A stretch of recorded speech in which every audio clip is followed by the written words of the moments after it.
曾披起風沙，笑看每個在地上爬。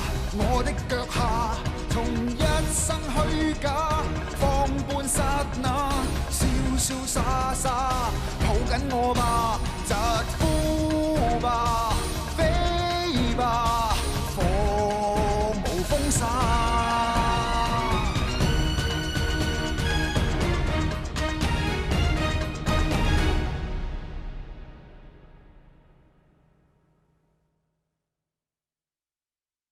去邊啊？去祠堂做咩啊？除咗同阿爹叩頭認錯之外，我仲可以做啲乜嘢啊？放開我！你阿爹送利庫嘅神主牌根本唔係祠堂。你講乜嘢？你做埋呢啲傷風敗德嘅事，你認為你老頭子可以好似祖宗先人咁列入祖祠咩？啊！爹爹搞咗啲咁嘅不孝子啊！佢邊有面見你早列宗啊？一場做事一人多，我哋一生未完成，佢嘅神主牌點解唔可以入祠堂啊？我今次翻嚟，就要親手將個神主牌放入宋家祠堂。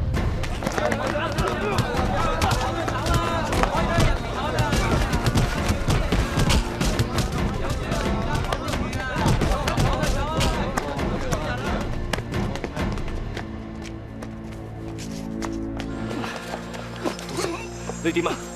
宋東陽，你唔想違反族規啊？佢係我哋宋氏嘅人，理應就我哋星叔俾佢處理。呢件事我只會向當家請示。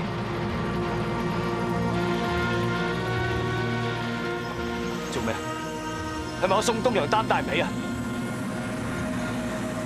走！李富叔美七之後，你大哥一家就搬走咗，連一個地步都冇留低。都係因為我佢兩嚴家鋪，先至唔可以抬起頭做人。阿爹既然走咗，就算佢哋走，都係人之常情啫。我上山前同自己講過，我想俾阿爹嘅第一炷香一定喺宋家祠堂裏面嘅。如果唔係頭先，我亦冇需要買鞭炮。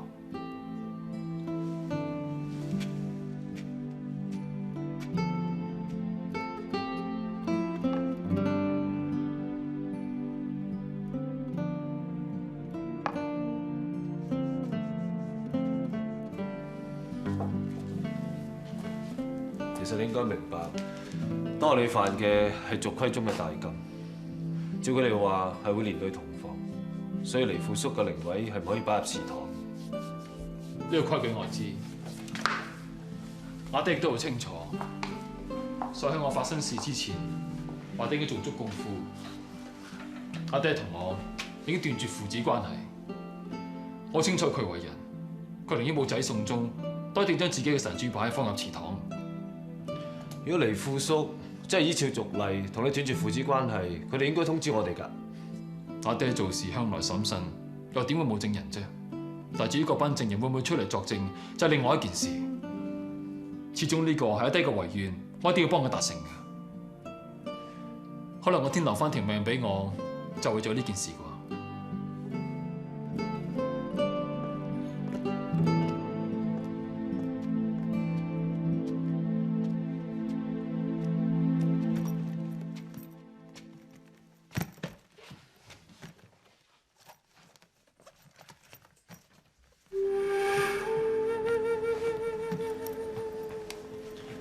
如果當日唔係啱啱落咗山，我就可以低聲下氣同當家求情，可能你就會從輕發落，唔使好似今日咁。點天燈係我罪有應得，唔可以怪任何人嘅。始終都係你受刑，做兄弟嘅唔可以喺你身邊，對你都有所虧欠。黎富叔以後返祠堂，我一定會同你擔帶嘅。嚟啊！我哋要高高興興咁飲。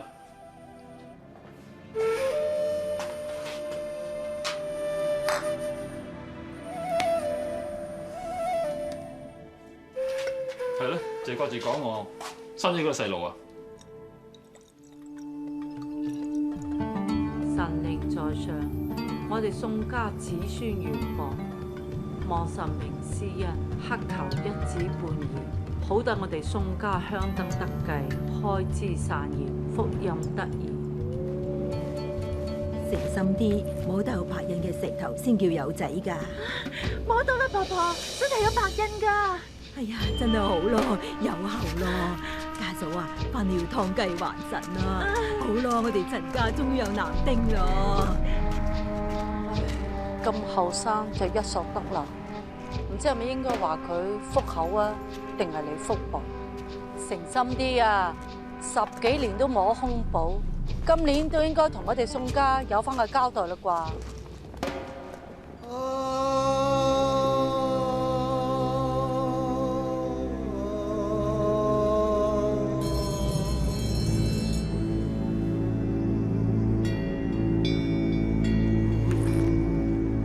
點啊？摸到咩啊？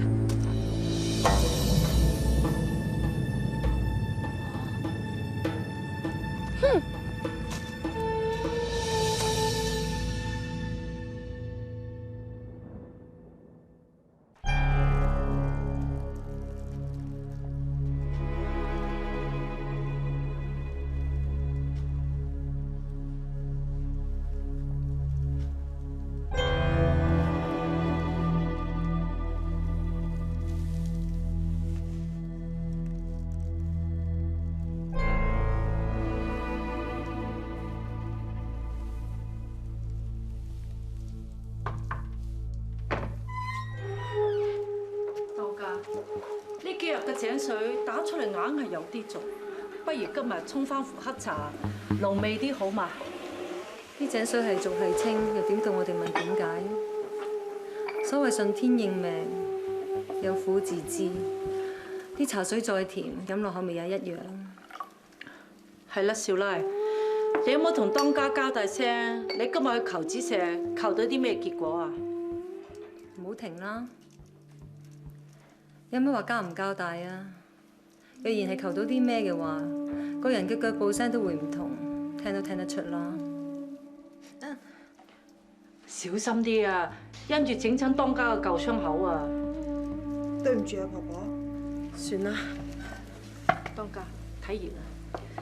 喂嗱，你翻出去先啦，我有嘢要同少奶講。哦，咁我出去廚房打點下先啊。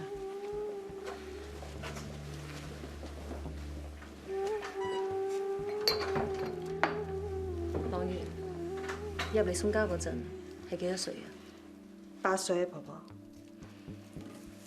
你入門嘅日子都比我耐，人前人後，佢哋成日都笑我哋宋族想防人丁單薄。呢啲咁嘅説話，你應該比我聽得多，係嘛？不孝有三，無後為大。你同東陽都咁耐日子，都冇所出。即使苦德再高，但係講到妻責，始終都有所缺失。朗月只冇本事，所以只係希望有日子可以盡心盡力服侍婆婆、服侍東陽，以作補償。自從老爺呢幾年唔喺度，我個頭風痛症就越嚟越厲害。好在有你呢一雙手，先至叫做可以每一晚瞓得有自在啲。不過做婆婆我嘅又點可以咁自私？為咗有人服侍，就對唔住列祖列宗。婆婆，等東陽翻嚟，我會同佢商量。總之好好醜醜喺份休書上面，唔會寫得咁難睇就係啦。休書？唔好啊，婆婆。唔好要我呢個婆婆難做。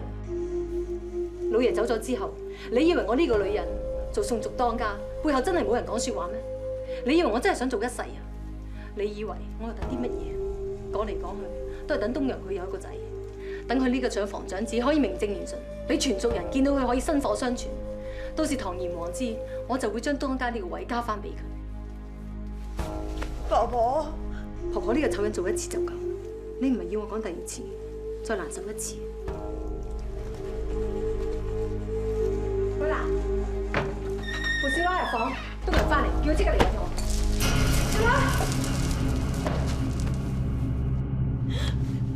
少奶，婆婆咧，我要見婆婆，我要同佢講啊！我唔可以就咁離開宋家㗎，我唔想走，我要見婆婆啊！少奶，你冇咁衝動啊！如果你有咩事嘅，當家怪責起上嚟，我擔當唔起嘅。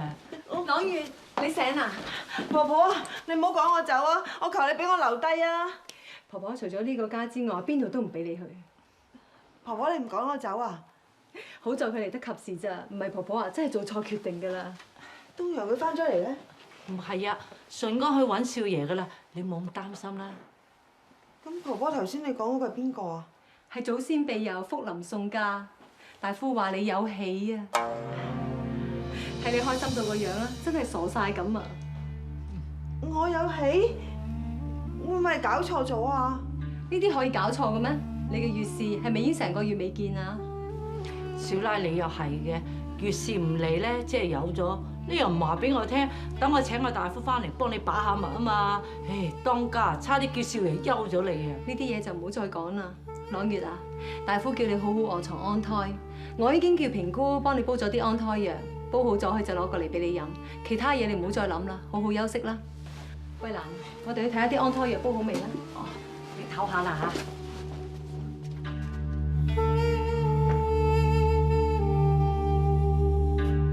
人離鄉賤，物離鄉貴。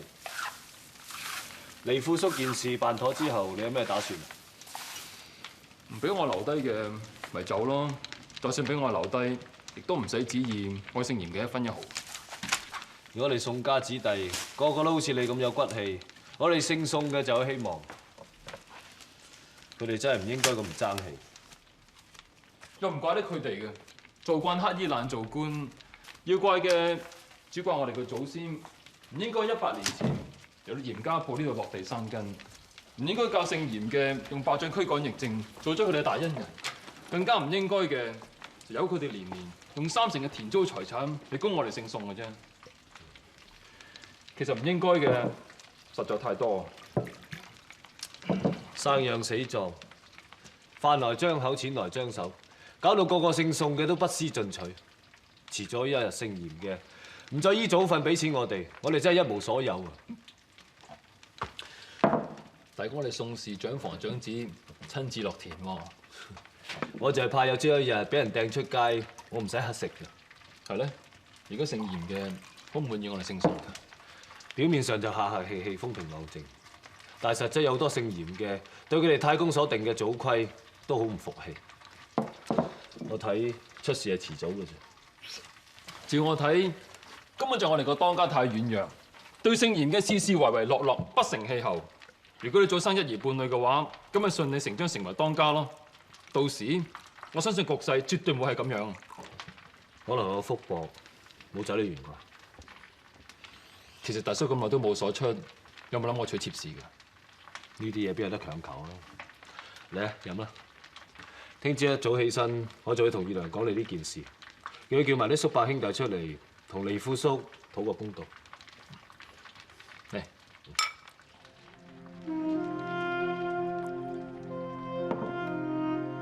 少奶啊，安胎藥啊？哦，怕熱嘅，你放喺嗰度先啦，涼咗我先飲啊。哦，少奶，仲有冇咩吩咐啊？冇啦。啊係啊，少爺佢翻嚟未啊？仲未啊？咁冇嘢啦。哦。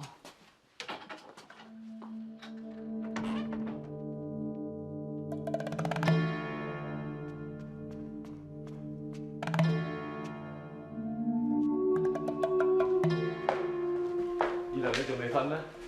啱啊，我有啲事想同你商量。我都有事要同你講。你知唔知我成晚敲鑼打鼓咁揾你？我知你想同我講乜嘢。你知？東升今日翻嚟，冇再同人嘈咗幾句，但係錯不在佢。以前嘅事，佢要受嘅苦已經受咗。今次翻嚟，只係想奔喪，想將佢阿爹嘅神主牌請入祠堂，所以我想阿娘你。外人嘅事遲啲先講啦。東升都係宋家子侄，點算係外人呢？你知唔知今日大夫嚟睇過朗月啊？朗月咩事啊？唔使緊張，係喜事嚟㗎。喜事？宋家終於香燈有計啦！大夫話朗月有喜啊！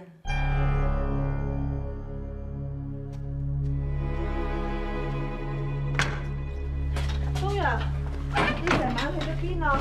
究竟係咩回事？我都唔知啊。冇錯，我呢排成日見胃口差又攰喎，但我真係唔係有喜嘅，你信我啦。二娘都話大夫係咁話，你自己亦都承認你自己越事前，你叫我點信啫？你同我夫妻10幾年，究竟係咩境況？大家心知肚明。講，個男人係邊個？冇啊，真係冇㗎！你信我啦，我唔會做啲對你唔住嘅事㗎。或者唔係你對我唔住，我對你唔住啊！真。東陽啊，你唔好咁講啦，我真係冇咧。你做咩啊？我個肚。嚟上床先。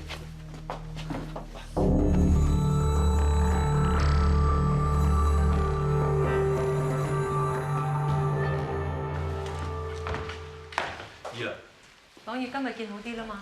好好多啦。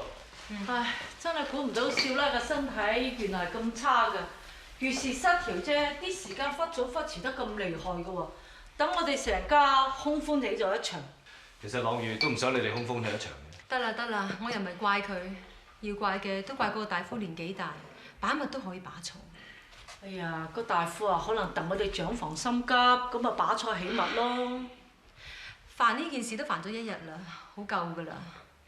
第一陣叫阿平姑出去執劑茶俾阿朗月調理下身體啦。大人都咁弱啦，肚啊點會爭氣啊？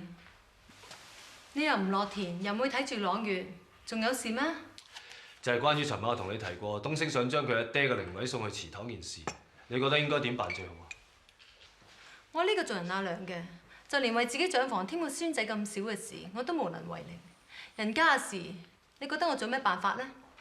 阿娘，你叫我計嗰條數，我計好啦。哎呀，曉歡啊，你唔好嘈住阿娘，同大哥傾正經嘢啦。由得佢啦，反正傾落去都唔見得係啲咩正經嘢。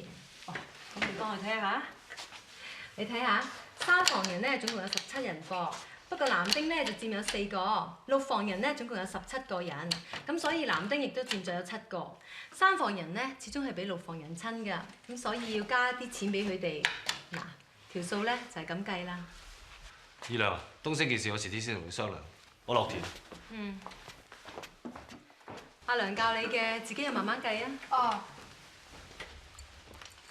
大夫嗰邊你疏通好啦嘛？啲錢拎咗過去啦。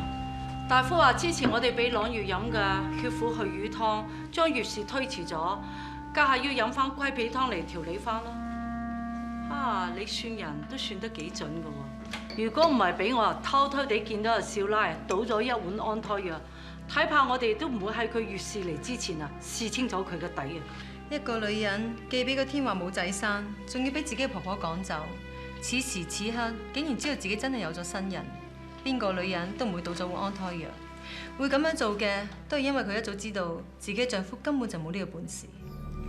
依家肯定咗個傻仔冇仔生啦，咁我哋下一步應該點啊？不如等機會將呢件事揭發咗出嚟啊！東陽話晒都係長房長子，與其揭佢瘡疤，連累到我哋長房名聲，倒不如由得佢一世冇仔生咯。只要我哋掌握住佢呢個底蘊，心中有個數咪已經夠咯。阿娘，好難計啊！真係好難計啊！係啊。東曉啊，你總要學識計㗎，不過唔使驚，阿娘仲有大把時間可以慢慢教你，知唔知啊？知啦。嚟啊！嗱，3房人咧總共有17個人。我哋星松同埋星元呢2個家族嘅族例咧係規定咗，凡係犯咗點天燈呢一個人咧，佢嗰一房人，不論係男女老幼、上上下下，所有嘅人生不受敬，死不入祠。啱啊！係冇資格領受我哋族人嘅香火供奉。啱啊！冇錯啊！冇錯啊！你哋大家都知係咯。利父啊，比我哋在座每一個人更加清楚。亦都比我哋每一個人更加着緊嘅。所以先2年咧，東升趕落山嗰陣咧，原來佢一早已經寫定咗一封告書，好似明知道個仔要出事咁啊，準備好晒。你哋一早就知道呢件事啊？離父嗰份人咧，不嬲都好謹慎嘅。佢見一個人見證唔夠，所以咪叫埋我哋班人去睇住佢寫信咯。書信都寫咗啦，點解唔企出嚟同後人講呢？咁嗰個話晒你個仔啊，人心肉做，一講出去就冇彎轉噶啦，冇彎轉噶啦，冇錯啦。嗱，當年佢身體好好噶嘛，點會諗到佢神主牌啊入唔到祠堂得㗎？你話係咪啊？所以你哋都覺得離婦呢一件事唔需要同任何人講，就連我呢個當家都唔需要啦。算啦，所謂嘅當家都係一份差事。既然咁多位叔伯都係前輩嘅，自然有你做人道理要兼顧。離婦叔既然都去咗啦，佢落葬嗰陣，點解你哋冇人企出嚟為佢講一句説話嘅？唉，人老咗啊，啲記性係梗係差㗎啦。可惜東升嘅記性冇你哋咁曳噃。當家東升嘅記性係就算最好啲啊，佢都只不過係宋家個吳翼仔嚟嘅。而家最緊要就係話吳老闆咧，佢究竟對當年點天燈整件事，而家會唔會仲記憶猶新啊？呢點先至係值得我哋去應付嘅當家。冇錯啦，我哋都知道權衡輕重嘅，所以我哋寧願得罪離婦，都唔敢得罪嚴老爺。一世估唔到，東升竟然夠膽上山嚟奔喪。我哋姓宋嘅，我哋嘅先祖喺嚴家鋪落地生根開始，已經係同嚴家平起平坐嘅，唔係話事事要自偽身份嘅。不過我知萬事以和為貴啊嘛，所以我頭先咧有好多嘢唔同大家講㗎，因為我驚講咗出嚟咧，正正好似當家你而家咁難做嘅。難做亦始終都要做，正正好似而家一樣咯。大家可以放心，畢竟再難做，亦都係我份內嘅事啫。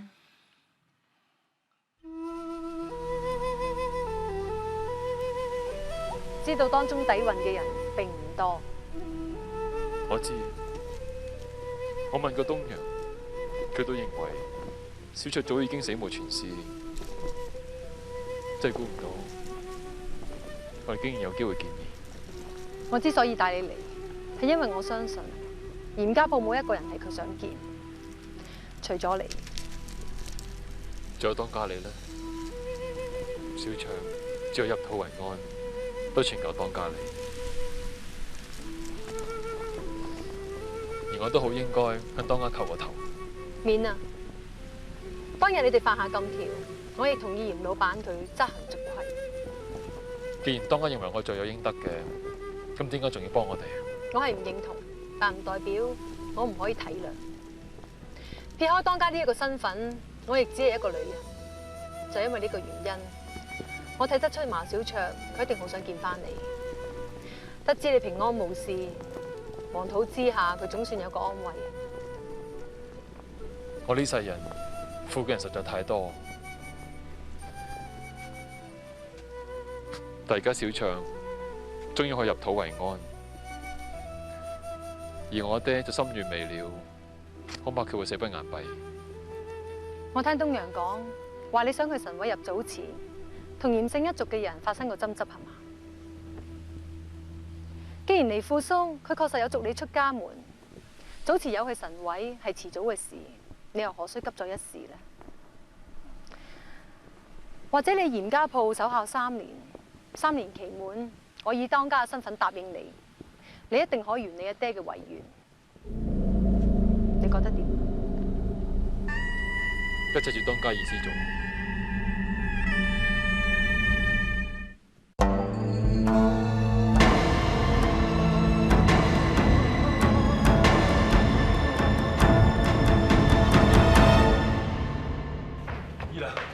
又係同人飲酒飲到唔知時候啊！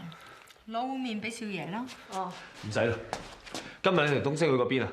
哎呀，少爺，你呢啲咩説話嚟㗎？你以為當家同東升出去幽會啊？我係話你今日同東升講過啲乜嘢？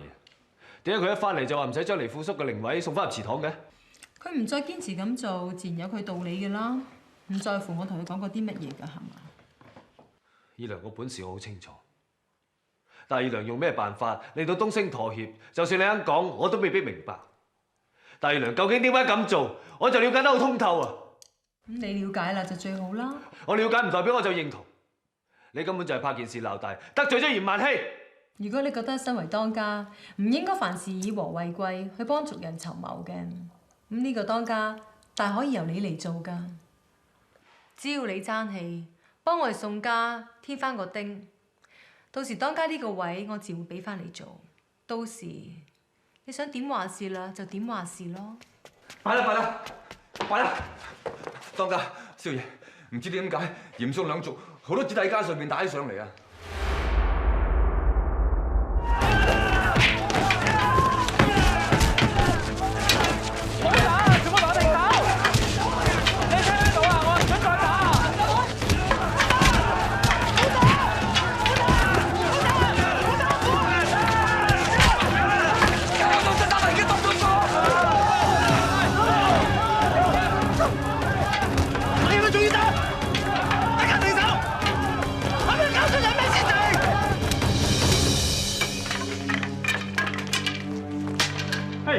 聖賢嗰啲人啊，尊卑不分，皮粗肉韌，使乜理佢哋啊？今次啊，如果我哋唔係俾面嚴二少，講嘅嘢都似人講嘅，真係唔會俾面佢。轉個頭，如果俾我哋查清楚呢件事啊，一個都唔會俾面。西山祖墳嗰邊，東陽，你有去過啊嘛？世民嗰個係冇眼花，我已經叫咗其他兄弟連夜清理好佢。清理？計我話咧，就捉晒聖賢嗰啲人翻嚟，跪喺我哋祖宗墳前。要佢哋舐乾淨嗰啲屎屎尿尿就啱。冇憑冇據，我哋又點可以單單咁樣就向嚴家問罪呢？點講都唔係道理。更何況世民份人，平時都魯莽放肆，當中有誤會都話唔定呢。我本來都好似楊你咁諗嘅，但我問過其他有份打交嘅兄弟，冇錯係世民質問在先，但係佢哋都冇否認，仲取笑我哋宋族人，所以咁樣先打起上嚟。哼，做咗壞事仲出言不遜？冇錯啦，山上邊只有姓嚴嘅同埋我哋姓宋兩族人，唔係姓嚴做嘅，唔通自己人搞自己人嘅祖宗山墳咩？係啊，事必有因，冇證據嘅都要講道理嘅。更何況平日相安無事，又點會突然間搞事上嚟呢？當家講得啱啦，事必有因啊嘛。呢個因呢係東升咯。冇錯啦，五叔就講得啱啦。服咗東升。叫佢唔好再堅持將佢爹嘅靈位放入祖祠。咁大家仲有啲咩需要嘈咧？當然有啦，不論人情道理都要東升佢哋一家屈就，根本就講唔通。夠啦，東陽。東陽唔可以咁講，怪就只怪當家想賣嘅人情俾人哋，不過又賣得唔及時，家陣人哋唔領情啊！何止唔領情啊，直情落晒面添啊！冇錯啦，講得啱啦。好，既然大家都要面子嘅。咁我朝早就同大家豁出去，我而家以當家嘅身份，你即刻集齊宋家子侄，家中有刀攞刀，有槍攞槍，有鋤頭有斧頭嘅，全部同我通通攞上手。我哋而家就即刻拆翻佢哋嘅山墳，咁大家滿意未啊？我哋確實冇證據證明山墳嘅事就係聖賢佢哋所做，我哋亦都唔應該同佢哋一般見識，做出數典忘祖嘅醜行。既然佢哋唔識孝義兩個字嘅，我哋就好好做一次榜樣。冇錯啦，我哋啱啦。黎富叔依足族規，早已經同東升斷絕父子關係。各位父老早已為證，聽朝我哋就請佢嘅靈位入祠。東陽，你係咪而家要同我作對啊？當家，東陽有道理喎。有道理喎。冇錯啦，迎黎富叔嘅靈位入祖祠，一來可以以鎮聲威，二來可以還以顏色。冇錯啦，如果佢阻止我哋咧，我哋就話佢撩事鬥非。冇錯啦。到時我哋打起佢上嚟，都打到有根有據。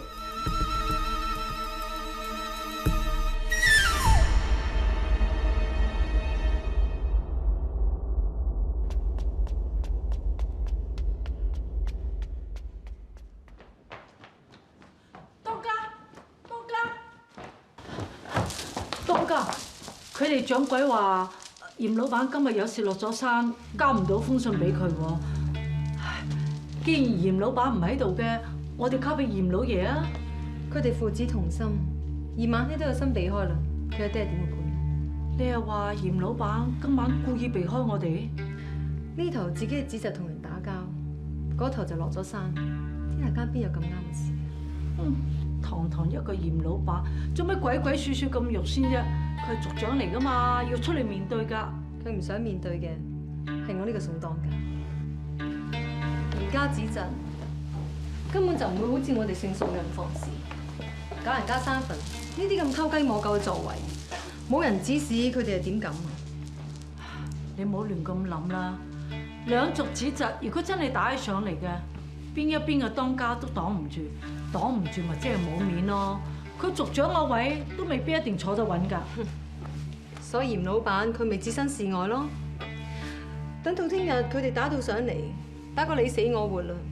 我呢個宋當家就只有六神無主咁企喺度，落入人哋嘅話柄，到時就俾人話我冇本事。佢哋又點會怪一個根本講唔切翻上山嘅嚴萬禧？由宋東升第一日翻上嚟，我就應該料到呢個係一個壞兆頭。混帳！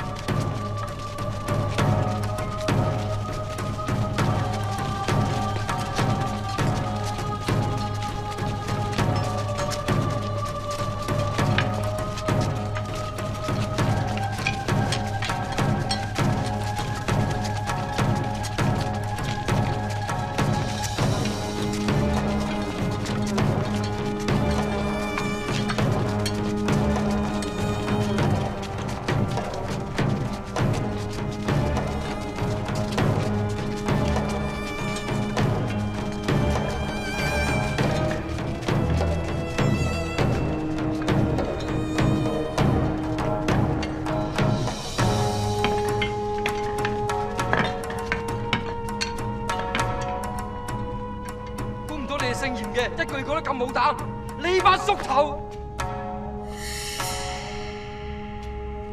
嚴二少爺，我哋依照宋嚴先祖同盟共定嘅族規，應放黎富叔嘅靈位入祠。我希望你哋姓嚴嘅唔好再喺度多生事端。你而家只不過見到我一個人喺度啫，何以見得我哋姓嚴嘅會生事端惹爭執啊？尋晚一場交未打完啊！我唔信你哋會就咁算數。咪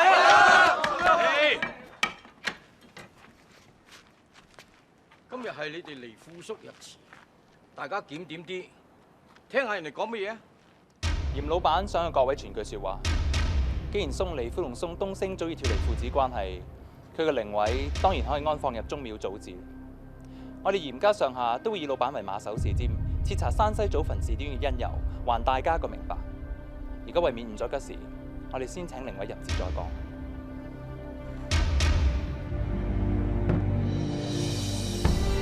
今日宋黎富靈位入祠，根據我哋嘅鄉規俗例，日後春秋二祭同列祖位，領受三生酒禮，同受後代子孫供奉敬孝。宋東升不才不孝，要為今日嘅事勞煩各位鄉親名士叔伯兄弟勞碌，請受我宋東升嘅拜。唔使咁重禮啊，東升。黎富叔泉下有知，而家為願得償，你亦都應該安慰。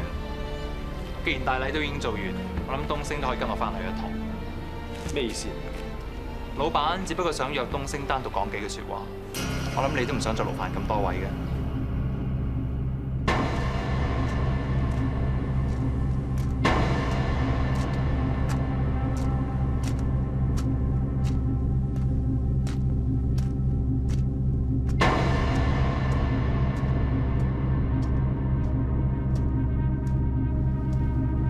嚴老闆，點啊？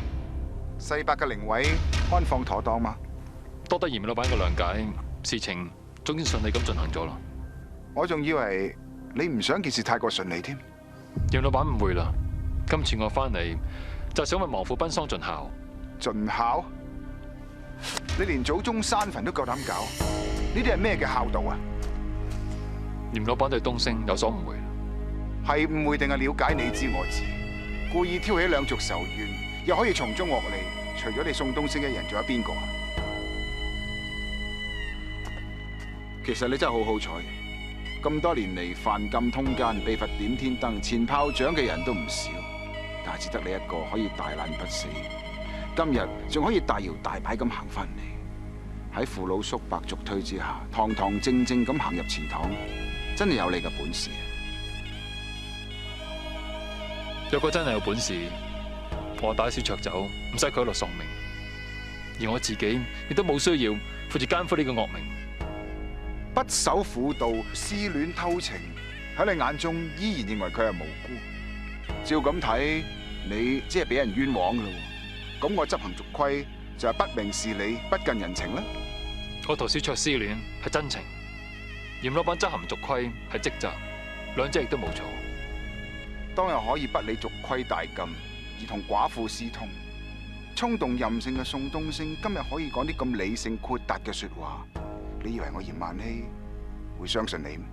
我今次翻嚟，就預咗俾人懷疑。過去發生種種事，我唔想再提。人生已經過咗一半，我只係想重新嚟過啫。我可以話俾你聽，你會注定失敗。嚴老闆咁講，太過妄斷。一個男人連身邊嘅女人都唔識得選擇，你可以有幾成功？我知無論我講咩都好，發生咗嘅嘢係唔可以再改變。但我好誠懇同你講，我今次翻嚟目的只有一個，就為亡父奔喪盡孝。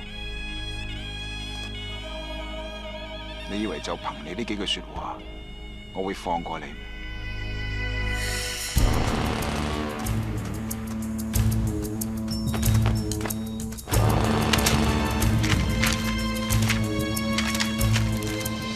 我知無論我講乜嘢，你都唔會相信。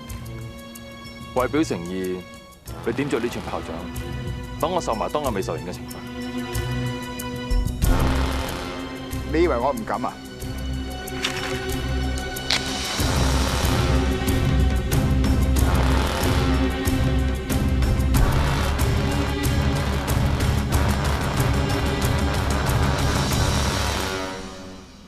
？2年光景，你會悔改，重新做人。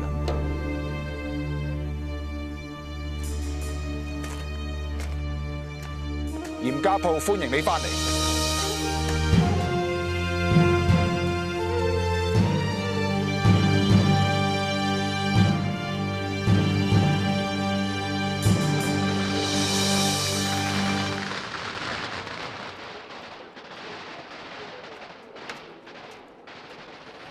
掟死你！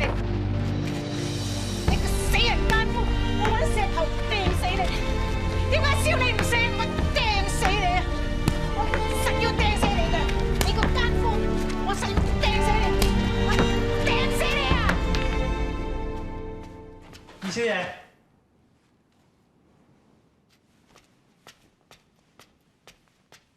做咩啊？二少爺。我送當家嚟咗，仲送咗啲賀禮俾老闆。我見你唔喺房度，你諗住？我講過幾多次，事無大小要揾老闆，一定要經我通報噶嘛。呢個規矩仲要我講幾多次你先明白？對唔住，二少爺，我下次唔會噶。翻嚟做嘢。係。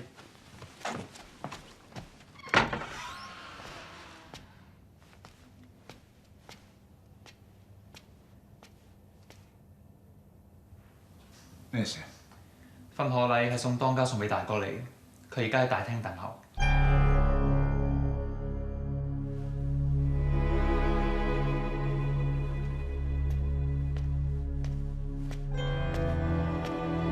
要送當家你久等。嚴老闆日理萬機，又大婚在即，我打攪你至真。請坐。聽漫天講，你尋晚好趕急咁揾人送信過嚟，但我啱啱咪出咗去。冇立即回覆到當家，真係唔好意思。件事本來的確係趕急，但最後都有老闆你解決，咁呢一件事都唔算係咩一回事啦。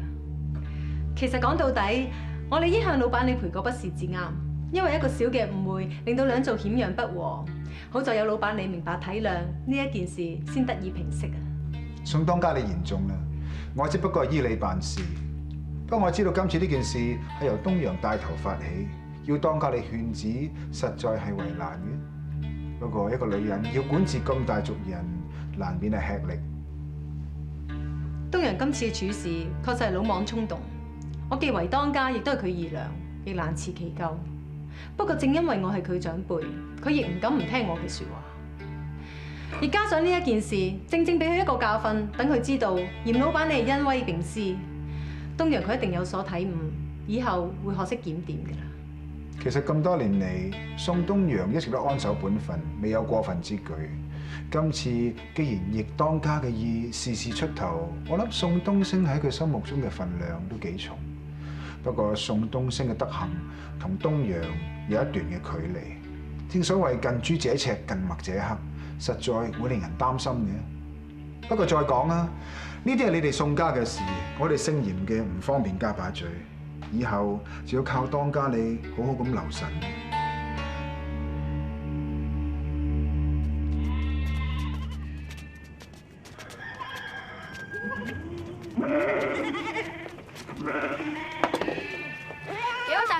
嚴家鋪上嘅人啊？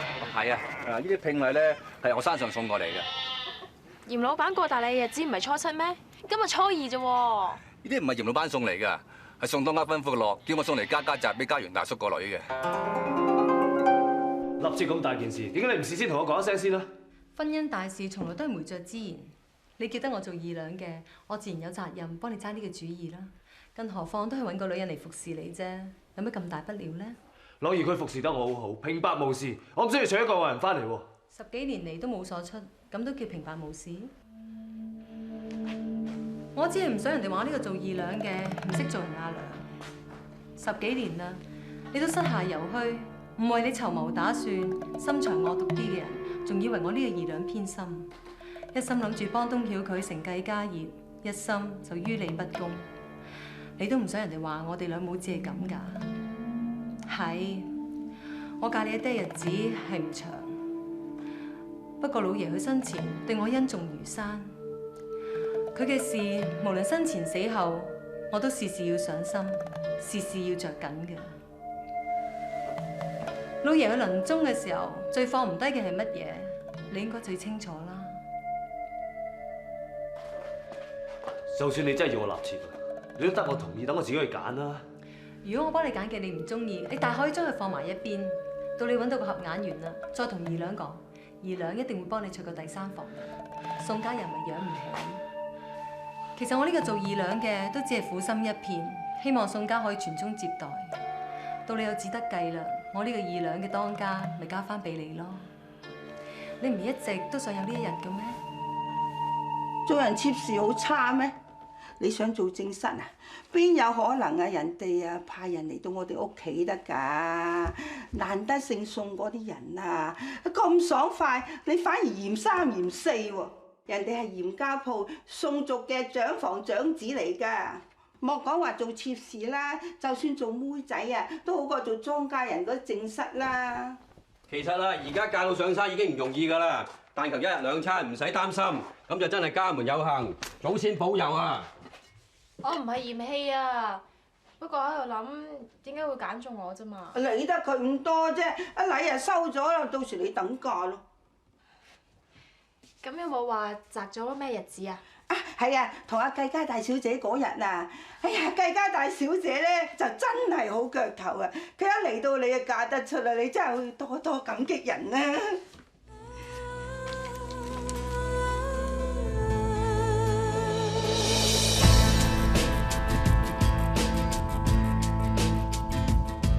黃沙中都有曾做過的夢，黃土埋着約誓與情流。